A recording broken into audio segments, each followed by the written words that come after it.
Hello, everyone. Thank you for joining us today. You know what? Today we have a very interesting guest for you on the Defining You podcast. We're going to talk to Dianne Wilkerson, a woman of many firsts, the first African American woman elected to the Massachusetts State Senate, the first African American woman in Boston to become a partner in a major law firm. She was the highest ranking Black official in the state of Massachusetts. So there's a lot of ground to cover here. Dianne Wilkerson, it's a pleasure to have you on the Defining You podcast. Welcome. The pleasure is all mine, Helena. I've been watching your shows this week, and it's just I'm so anxious and excited about what you do. I don't think people always realize how powerful and important it is that we have mediums through which we can impart information to people in a timely fashion. That's what you do. Thank you. Thank you for saying that. Well, welcome again. And what I like to do, I like to introduce my guests to my audience. So why don't you introduce yourself to the audience and tell us who you are and what you do right now? As you said, my name is Dianne Wilkerson, and I have been a resident of Boston now 45 years. Like so many people, came here to go to law school, actually, from Springfield, Massachusetts, with two little ones in tow, single mom. I had a 3.5-year-old and a 4.5-year-old son. And so I say to people, we all came and started school together. I had absolute full intention of being on the first plane, train, bus, leaving Boston the day I got my diploma. And then I didn't really see this as a place where I wanted to call home.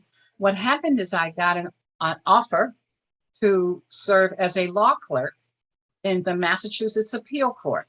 And okay. But when I was told, look, they've never had any Black female law clerks, you have to do this. Well, I'm like, okay, it's only 1 year, right? So I'll do it.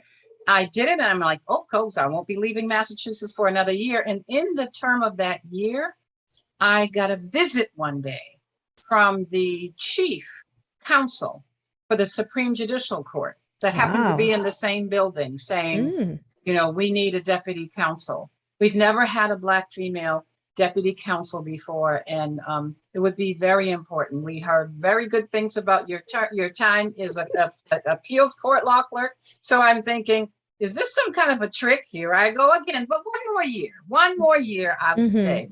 And so I went to work as the deputy counsel for the Supreme Judicial Court of the Commonwealth of Massachusetts. And it was an incredible experience. I was there for a year and the same thing happened again. I get a call from one of the retired judges and who said, I'm at a law firm. We're looking for law clerks. I told them about you. It was the Boston office of one of the largest firms in the country, based in New York, but I was going to be in the Boston office. You know what they told me again? We don't have any Black female associates in the whole law firm, not just in Boston. And so, the die was being set. I didn't even really know it because as I said to people, nobody gets up in the morning as a child and says, I want to be the first, president, because that's 60 years from now. I wouldn't deny the country that. That was never my thinking. Right. But I thought of it as an opportunity to do groundbreaking so that if they get to see me and, work with me, what they'll know is that we're competent and that we're qualified. And so off I went. And I got an opportunity to work in this law firm. And I really did enjoy it. But again, same thing happened. 3 years in, I get a call one day from a retired judge who was working in law firm and said, Governor Michael Dukakis is a friend of mine, and he's looking for a legal counsel, a deputy legal counsel. And I told him about you. I don't know if you're thinking about leaving law practice. It just so happened that I was itching for an opportunity. So I left the law practice and went back to work as the assistant legal counsel for the governor. And really that's policy. I love writing policy. I was there for 5 years and then had an opportunity when the governor decided he was running for president. And I knew it was a good time for me to exit because my sons were going to high school. So I went off to a private practice again, and I stayed there until January 1991. I became a partner. And again, not really appreciating until I'm in the conversation. Because you know what happened? I wanted to talk to other Black female partners because I felt that they would be helpful in kind of shepherding me through the process. And it's through that inquiry that I found out there were none. So it looked like you're climbing steadily and having a remarkable career. What I was blessed to be able to do, I called the Black male partners that I knew. Right? Walter Prince, I'll never forget it. Walter Prince, Rudy Pierce, Richard Soden, Harry Daniels, and they were Wayne Budd. They were all so helpful to me. What do I ask? What do I say? And they did. And in fact, in January 1991, I became on the same day as another friend of mine. The two of us became the first. So we are co-first on the same day, first partners in major law firms in Boston. And it's to celebrate, Helena. But here's what I came to learn like halfway through this experience. Being the first is only exciting if there's a second. That's very important. And if there's a third.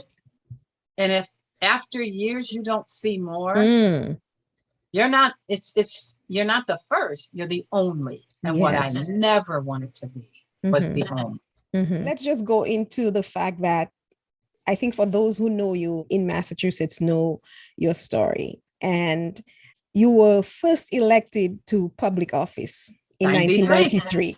And you are currently running for the second Suffolk State seat. In between that time, there have been some highs and some lows. Absolutely. But I want to ask about some of the pivotal things that have shaped you and led you to this life of service. Absolutely.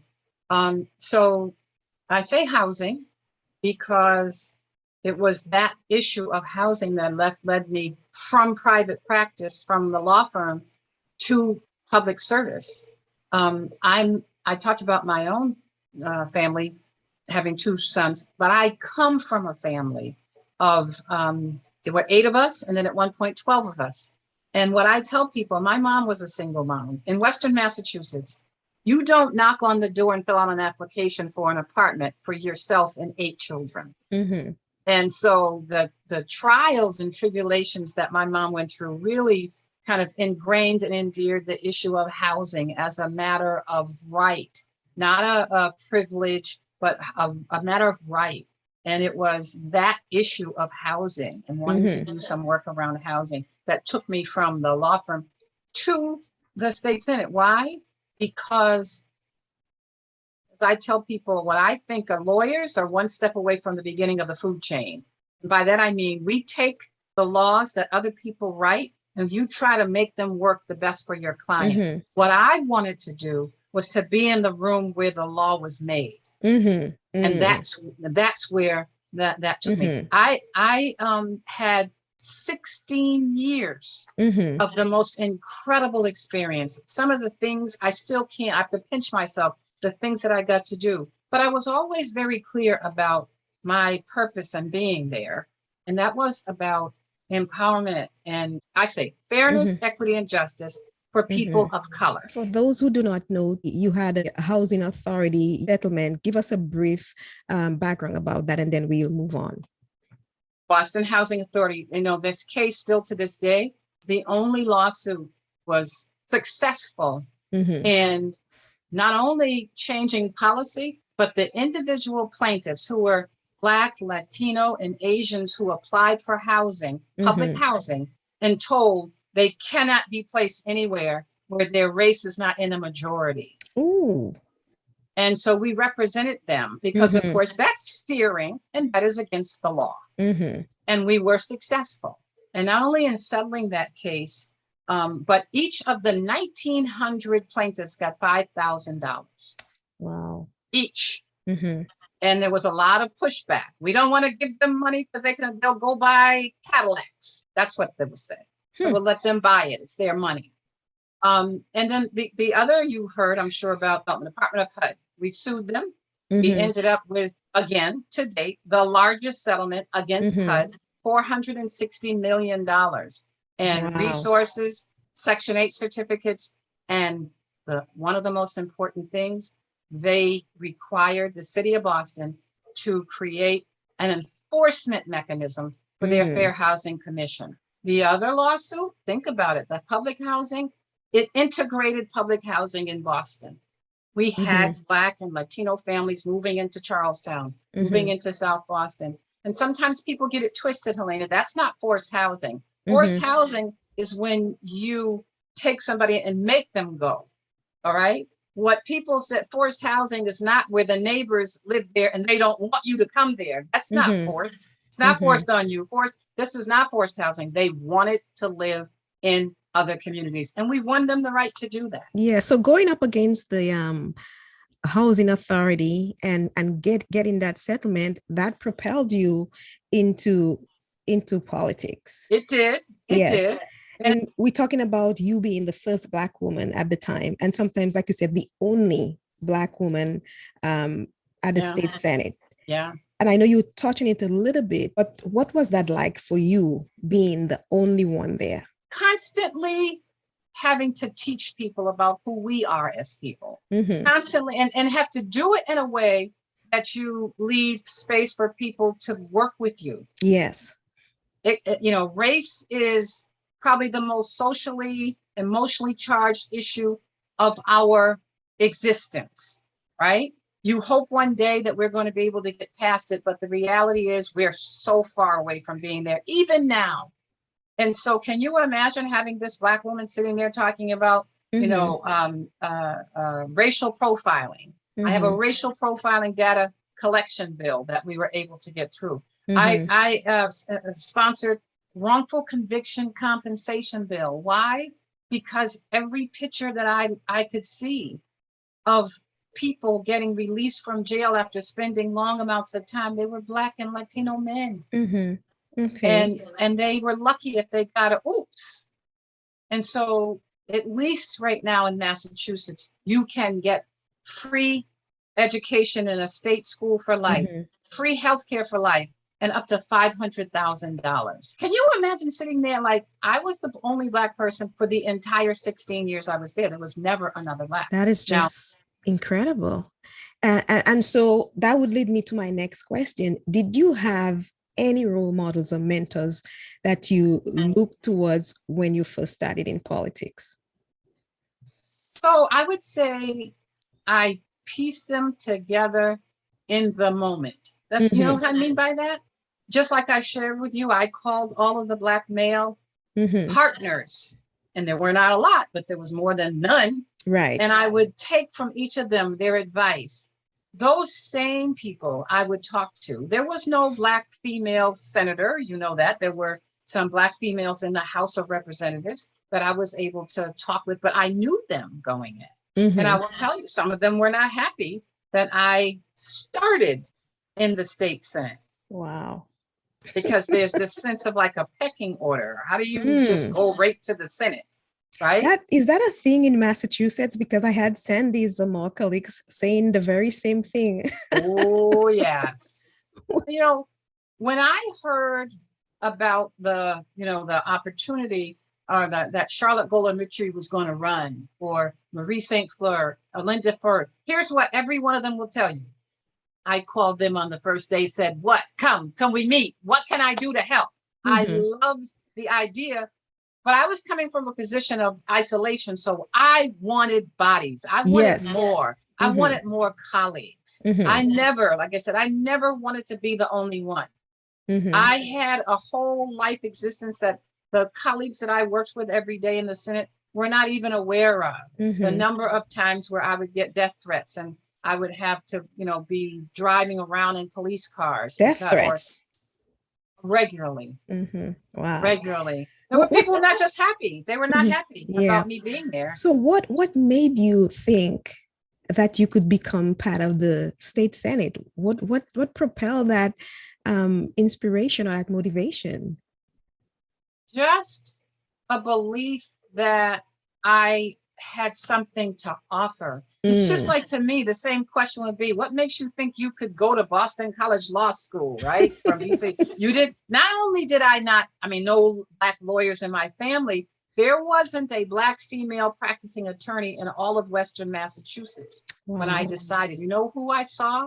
Mm-hmm. Barbara Jordan on TV at the Watergate hearings, and she blew me away. I said, I want to do what she does. That's how I decided to go to law school. What that says, you never know. You could be sitting here right now, like, you know what I mean, in Boston, and somebody see you in California and say, I want to do what Helena does. I want to do it. That's the lesson. You have so much passion. Where's that coming from? Absolute unconditional love of my people, and a belief that if the world knew them, the strength, they would love them like I do. Okay. It's that simple to me. Yes. So you spent 15 years in office, and then you ran into some trouble. You went to jail for bribery, and as you've moved on from that moment in your life, you're still serving the community, but in a different way, focusing on economic inclusion, political advocacy around the Boston Public School Board, and COVID-19 response. You actually know a lot, huh? I did my research, trust me. I found out so much about you doing my research, and I'm like, this lady was, oh my God, the things that you've done, and the rate at which you were excelling, it was just remarkable. I want to ask you a question, because I feel like if I don't ask the question, I don't want it to look like I'm giving you a pass. Please I think don't. You've had an incredible ride. People speak very highly of you when you were on the rise. You were forced to reckon with. What did you think happened to you that made you have that lapse? Because I looked at you, I look at your story, I look at what you've done, and I'm like, my goodness, what happened? So here's what I would say, 15-second version. Okay. Not being attentive to something that should have raised an alarm to me. And, you know, it's easy in retrospect when you think about it to say, alarms should have gone off, and they didn't. They didn't, and they should have. I'm talking about my alarms. Yeah. So things that, you know, let people into my space who were there for a different reason. That made me sad. I read your story, and it made me sad, because I look at you and I'm like, you are an inspiration to so many women, Black women, because like you said, you were the first. I don't know why I'm getting emotional about this. I don't even. It is an emotional thing. So I look at you and I say, my golly, how do we have a sister like this who is in that position and not knowing? You talk about the death threats, and we're not perfect. We're all human beings. So I'm looking at you as a whole person. So can you tell us your thought process on getting out of jail, and how you wanted to redeem yourself, but also how you wanted to live and serve others? So for me, it was, I don't know that I ever thought about that word redemption, and I've heard it used so much. I don't think I ever thought about it. It was, what I did think about is, okay, none of this changes my obligation to serve. So I got to keep moving. I have to keep, and you know, here's the irony. The day that I left, I actually, my sons picked me up. I got a call on the highway. On the day that you were let off. On my way home, from a gentleman in Roxbury that was going through a major problem with his building. And he knew my son, called my son and said, I need your mom's assistance.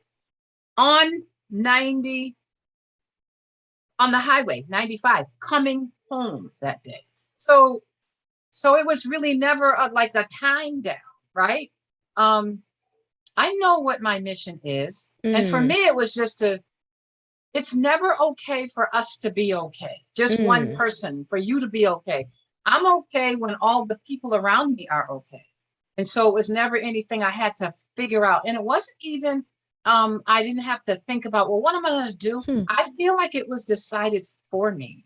You know, people all around this community. Oh my, this is the first time I'm telling this story out loud. My son, my daughter-in-law, I would get calls. People would text my son, leave messages. Go check your mailbox. Go check your door. Call your son. He has something.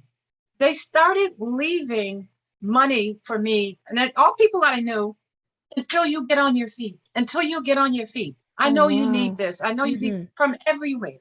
I went to watch night service December 31st. I came home in September 2013. December 31st, 2013, I went to watch night service at church, Morning Star Baptist Church. You know, to bring in the new year, I had all these dreams and prayers, and they passed the offering plate. Helene, I had $20 to my name that night sitting there. Dianne Wilkerson, the only Black woman on the Massachusetts State Senate. $20. And when they passed that plate, I thought about it, but you know what? I put the $20 in the plate. And when I was ready, we were going and people were hugging and you have a great New Year's. And this woman who I've known forever came up, she hugged me. I'm going to say her name out loud, Thelma Burns. And people who know Thelma Burns know she is one of the like icons of this community. There's a building named after her in Grove Hall. She hugged me. She grabbed my hand. And when she walked away, I looked, she put $20 bill in my hand. That's the way God works. So I just went to work is the bottom line, you know? So people who I dealt with before who know, like, Dianne, I have a problem with my business. They're trying to evict me. And this is from the ladies that own the boutique in Copley Square. You may know, Nouveau Fashion Gallery. So do you feel like people were giving back to you because of all the work that you've done before you went to jail? Is that what you think was happening? Yeah. Absolutely. They would say it. We'll take care of you because you took care of us. Right. So what do you tell other women like yourself who want to serve their community, but maybe don't know how? You know, here's what I tell them. If you are ever in a situation where you want to help, but you don't know what to do, this is my remedy, my message for you. Do one thing that you would appreciate if people did for you. You can't go wrong. There's no book to read. There's no magic to it. This is about a process of understanding that unless we're all okay. So I am completely focused right now on the economic rebirth and empowerment of Black and brown people. And here's what the good news is. Because of COVID, the Commonwealth of Massachusetts has money. The city of Boston has money. The federal government has money. They keep sending money to us, right? And what do they say? This money should be targeted to the vulnerable communities. Well, Helene, who do you think that is? That is us. That's our businesses. That is our families. That is, think about it. Our daycare system was dismantled during COVID. We have to put it back together. Yes. Right? Our Black businesses, our Latino businesses suffered more than anyone else, and everybody suffered, but we suffered more. We have to be focused on rebuilding the fragile economic base that we had and building on it. And so that's actually why I'm running, right? Because here's what I know. This time will pass. We will never be in the situation that we're in right now where we literally have so much money they don't know what to do with, right? So all the corporations that talked about post-George Floyd, racial reckoning, racial justice and social equity, all of that, right? We've heard it all. None of it will be real if in 2 years we look at those same corporations and they have still no people of color on their boards. If they're still not doing business with our businesses. In 2000, which is only 22 years ago, Massachusetts had 12 Black businesses on the Black Enterprise top 100 businesses in the country. We had 12 in 2000. You know what we have today in 2022? One. So we have so much work to do, and I know how to do it. Let me ask you this question, and I can see why people are afraid to debate you, because you have you have so much knowledge, and you can speak on the issues so easily. Who do you look for inspiration, and who help guide you as you think about serving the community and what initiatives to take on? So, you know what's funny? Because it's different places and different moments, right?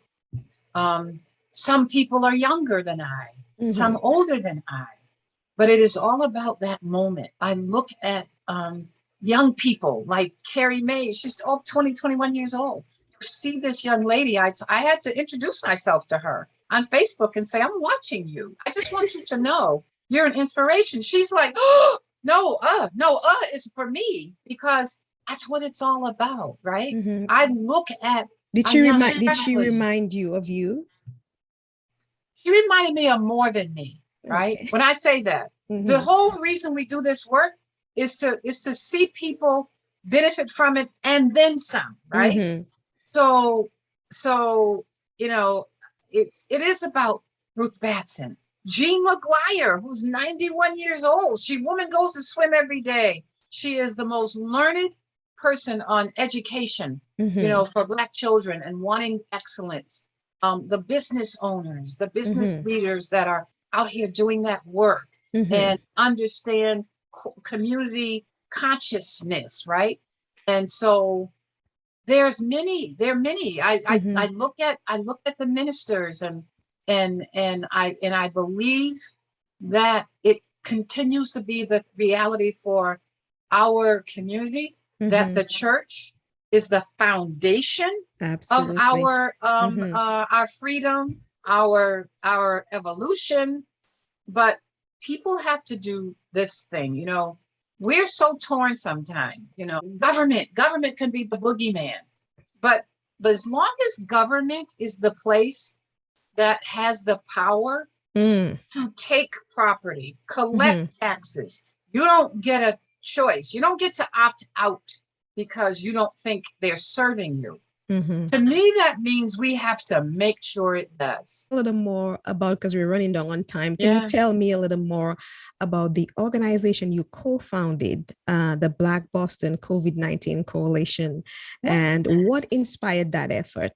You know what? Just knowing how this system works. You know, think about this. March 2020.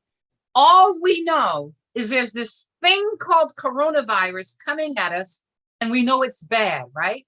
We know that it is a virus that's going to impact lots of people. And what did we know?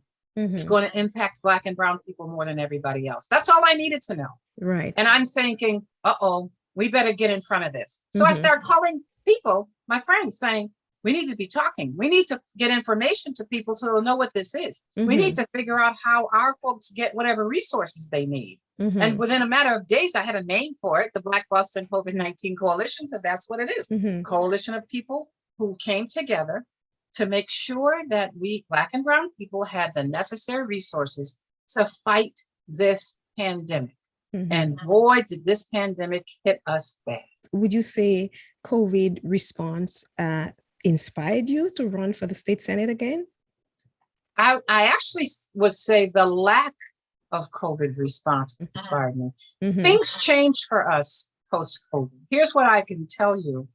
We did know we needed to get test kits. We know we needed to have a place where our people would feel comfortable to go to get vaccine. What I learned in the process is we were doing wellness checks on our seniors. They said, I have vaccine. I don't have any food. I have vaccine. I don't have money for a copay. I lost my job.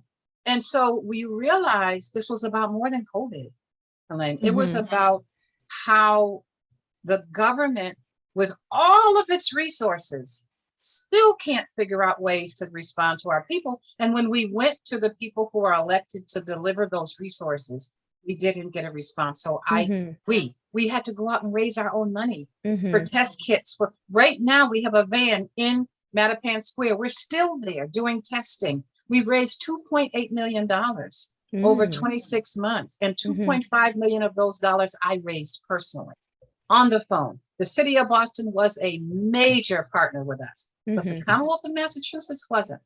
And I hold the elected officials that are sitting there charged to deliver the money responsible for that. The congressional delegation gave Massachusetts $142 billion, not million. Can you imagine? $142 billion just for COVID resources. Everything from the hospitals, the nursing homes, the test kits, the centers. And yet we had to literally put together our own system to keep our people alive. So you're saying the Black and brown community was severely disadvantaged. You know something, I see what you're doing. I am trying to understand, help me understand.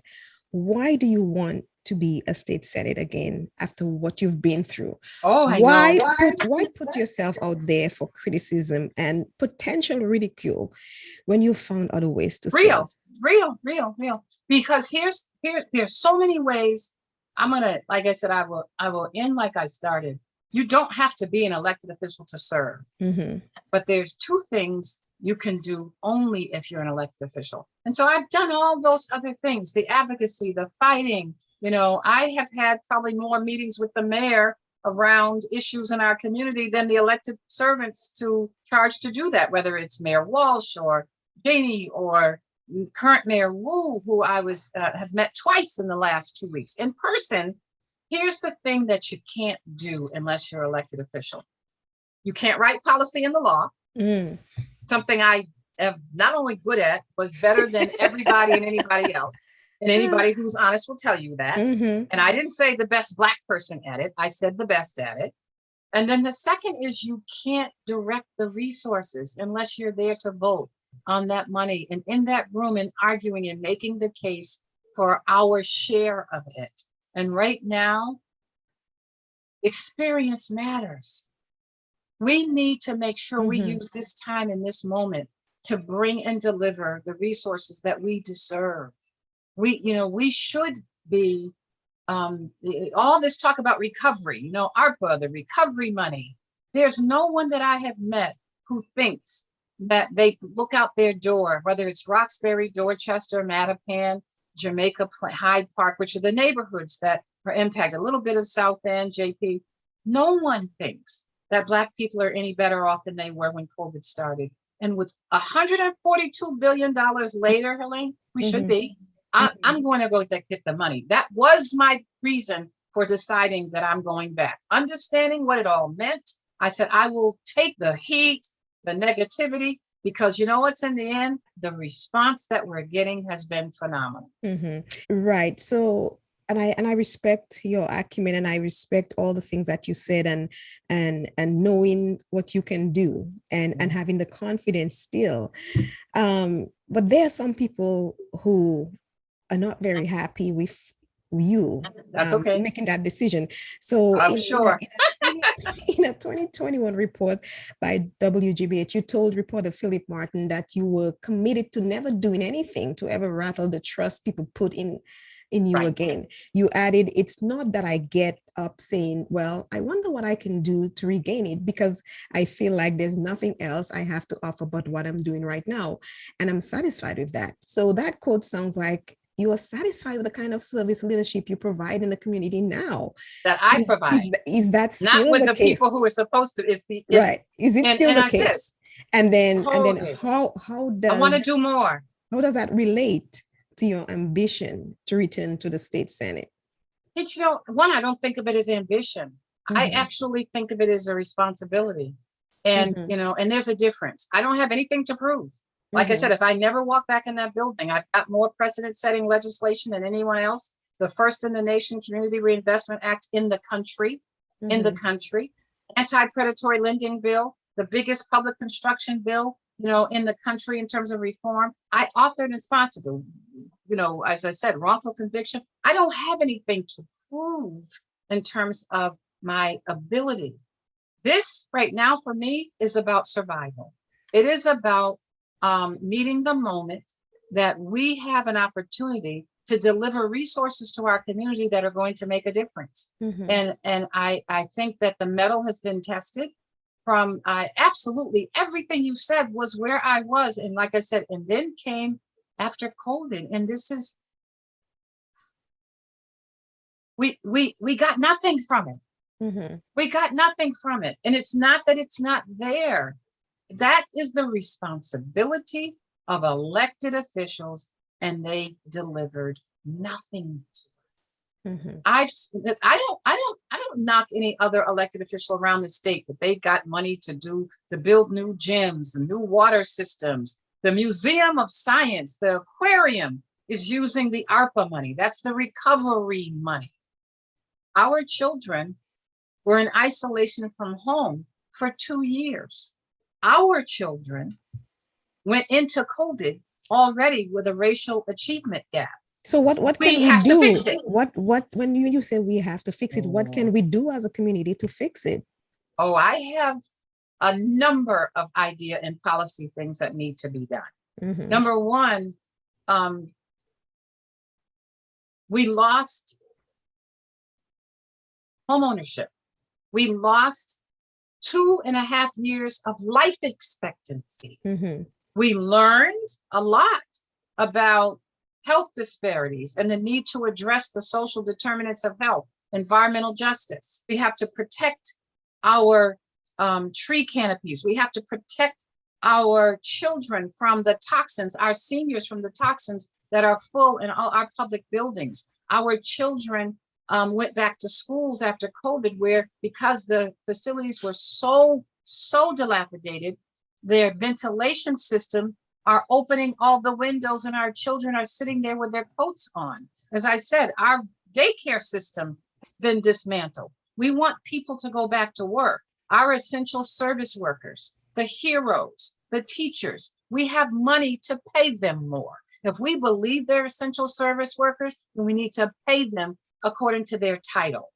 They were left out of the decision last week to get $250. All the people who make less than $38,000. How do you leave the poor people out of it? It makes no sense to me. That's policy. That's about the money. That's about what's happening right there in that building. And I'm telling you, there is no way, had I been sitting there, that this would look the way it looks right now. It would not. It would not. I have a major economic reset for Boston plan that I'm going to be rolling out over the next 2 weeks. It is transformational. It is bold. It requires policy on the State House and the city of Boston. Don't get me wrong. The voters in Boston in the fall of 2021 voted to reinstate the elected school committee. You know where that has to be voted on? At Beacon Hill.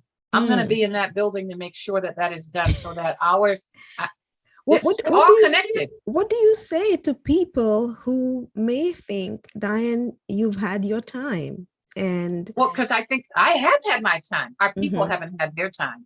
This is so not about me. I don't want to get this twisted. The fact is, I had a time there, and during that time, we were able to do many things. In the last 10 years, I have watched those things get dismantled. It's not about Dianne's time. It's about the people's time. Our people deserve to get a large share of that money that was sent here for us, right? So I'm saying that to say that people might say we have other people who can do that for us, because and they can pick them. The fact is, the two of the people who are running to do this job are already there, and they didn't do it in the House.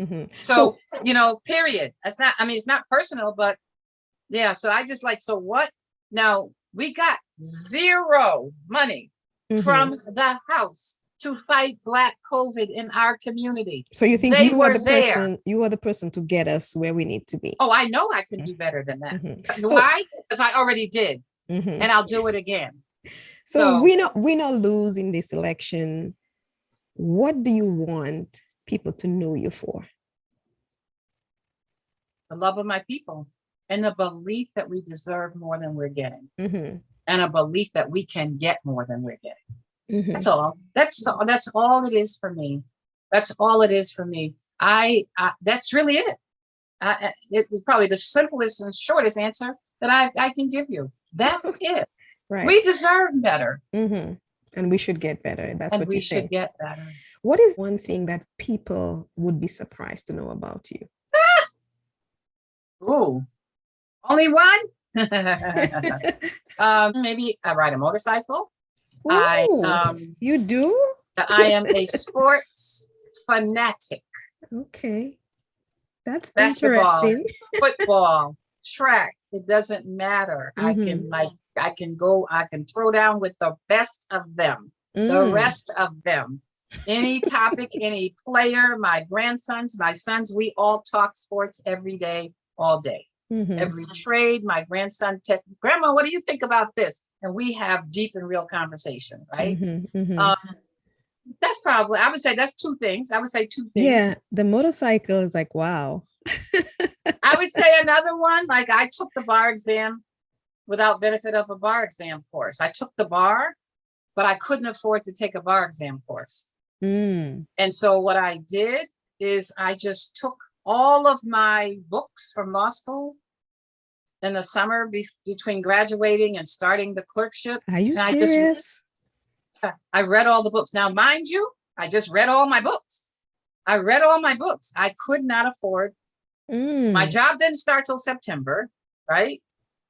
So what I had to lose, I read all my law books, and I went to the Heinz Auditorium in 1981 on the same day that Princess Diana and Princess Charles got married.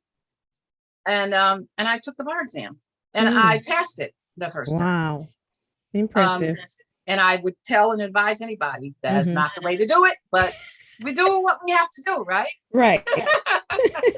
So for those who are listening and they might want to support your campaign or connect with you, how can people reach you? Info at Wilkerson Percentage, WILKERSON FOR, not the number, FORSenate.com. Website, www.wilkersonpercentage.com. And our phone number, 857-395-6541. And Facebook, they can find me on Facebook, which is really what's been happening. I'm getting phone calls from all over. It's been humbling. People know my work. They know I'm committed. That's really the bottom line. That's what I hear from people all the time. And it is true. It is true. Diane is going to be okay no matter what. But everybody's got to be okay. Our kids got to be okay. Is there anything I didn't ask you that you would like to say? No, we could do another 2-3 hours, but no, you did. And I appreciate it. I appreciate you being a direct, honest, I said open. My whole life, this is, I think, what am I ending, I would say. We come to every experience in our life, the sum total of all our previous experience, what we process in our head. And so for that reason, good or bad, I don't spend a lot of time saying, I wish this didn't happen, because I know that if I changed one thing, I have to change everything. And I'm not prepared to give up all of the wonderful things that happen, even for the one or two bad things. So there's a gospel song that said, as long as my good days outweigh my bad days, that's where I am. That's what I think is what people need to understand, is that I would do it again. So would you say that you think you were called to do this? Oh, there's no question. Everybody has their mission, their purpose, and this is mine, is using the blessings that God gave to me for the good of other people. It's, tell you what it's not about. It's not about the glories. It's not always glorious, right? But it is fulfilling. So when people say, you asked me this one last thing, when I've heard people have said, Diane, don't you think maybe it's time to let some younger people come and sit? And I said, Yeah, which is why I actually have a reputation as being more supportive of young people in many things than anybody else. No one's saying, here she goes again, because that's not me. I lift them up. I have an enormously incredible group of young people that are going to be announcing out next week. They're supporting me. But here's what I also know. We have to know when we need experience in the room. You know, what I said to the reporter who asked me that question, I said to him, he says, what do you say to the people who say, you know, maybe you should let some young people? I said to him, I said, what I say to them is come back and ask me that question after you talk to Nancy Pelosi, or talk to Schumer, or Mitch McConnell, or the Speaker of the House in Massachusetts, or how about the Senate President, all of whom were there 30 years ago. But we think that it makes sense for us to send somebody in there who doesn't know what they're doing. That's what's happened. They ran circles around them, which is why we have no money to show, no resources to show for all of those billions of dollars. Our congressional delegation, Ayanna Pressley, Richard Neal, McGovern, and Catherine Clark, they delivered big for Massachusetts, but Massachusetts didn't deliver big for Roxbury, Dorchester, Mattapan, and Hyde Park. So you're saying we need to have people with the experience to get in there to do the work. If everybody in that room, right, everybody in that room got gray hair, maybe we need to send somebody some gray hairs in that room for a minute. Like I said, let me just say this: I have no intention of being walking around in that building 6, 8, 10 years from now. Not me, not me. What I'd like to do is the kind of exit that I had planned before 2008 was disrupted. And that is spend all of my time, what I do right now, with some young people who want to learn how to do this. Come, join us and watch and listen and learn and take this and take it to the next level. I want them to do more and better, not the same and not less. Well, we deserve better. I would like to see you use your know-how to help lift up some of our young people, because I notice in Massachusetts, those of the Black folks who are in certain positions, sometimes they close the door behind them. So what I would like to see you use your time of service to do is to help develop some of those people and teach them what you know, so that when it's time for you to make your exit, they can fill that position. And the other thing I want to say is, I believe in God, and I am doing this program to uplift women, our women, Black and brown women. I'm not judging you. I hold no judgments. I think we also have to own the mistakes that we make.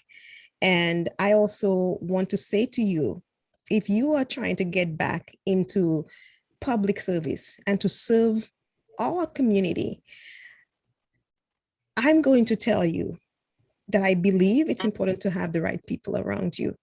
I believe it's important for you to know that people looked at you at a certain way because of what you could do, your know-how.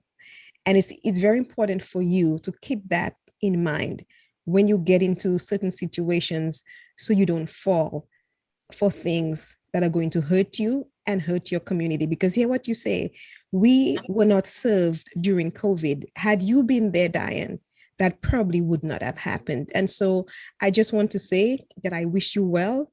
I can feel your passion, and I believe everybody deserves a second chance. I don't want to speak for the whole of Massachusetts, but I feel like if it's meant to be, it's going to happen. And I know that you're going to continue to do what you're doing anyway. So all the best to you. And thank you so much for giving me the opportunity to talk to you. I am so impressed with the work that you've done over your lifetime. So thank you very much. Thank you so much. And I thank you for allowing me the opportunity to share this space with you, and hope that it is helpful to people who are listening. Love to see them on the campaign trail, but more importantly, this is what you do as a service community. It is an absolute service. Thank you so much. Keep providing that space for people to hear and to learn. Will do. And thank you so much. Thank you.